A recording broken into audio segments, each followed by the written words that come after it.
Geneviève de Fontenay est décédée ce mercredi 2 août à l'âge de 90 ans. Retour sur son histoire d'amour avec Louis de Fontenay, l'homme de sa vie. Geneviève de Fontenay n'est plus.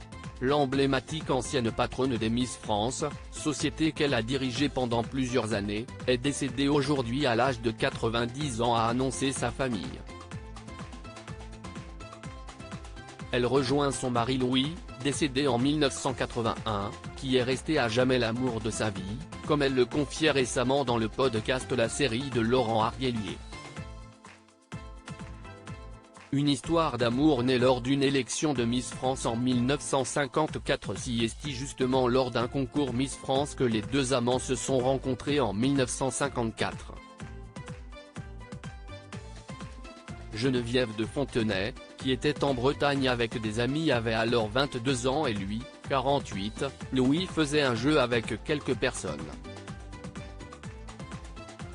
Il prenait 2, 3 jeunes femmes, il nous mettait sur l'estrade et puis il fallait enrouler un bout de tissu autour de soi pour faire une robe.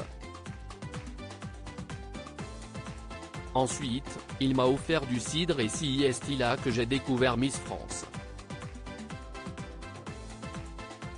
C'est aussi là que la jeune femme est tombée amoureuse de celui qui deviendra le père de ses 2 fils, Ludovic, né en 1954 et mort en mars 1984, et Xavier, né en 1961.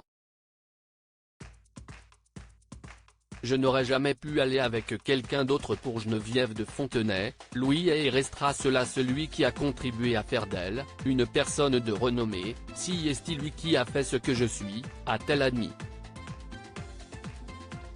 On avait une grande différence d'âge. Il était vraiment exceptionnel et je n'aurais jamais pu aller avec quelqu'un d'autre, a-t-elle ajouté. Depuis le décès de son mari en 1981 à l'âge de 74 ans, Geneviève de Fontenay n'a jamais refait sa vie. Je n'aurais pas pu, a-t-elle justifié. Quand on est vraiment avec quelqu'un, c'est avec le cerveau et tout. L'ancienne directrice de Miss France pense même à sa propre disparition. Je vais le retrouver, je pense. Je viens d'avoir 90 ans, je vais me retrouver avec mon premier fils Ludovic, voilà comment ça va se terminer. Mais fort heureusement, la mort de Geneviève de Fontenay n'est pas encore d'actualité, bien au contraire.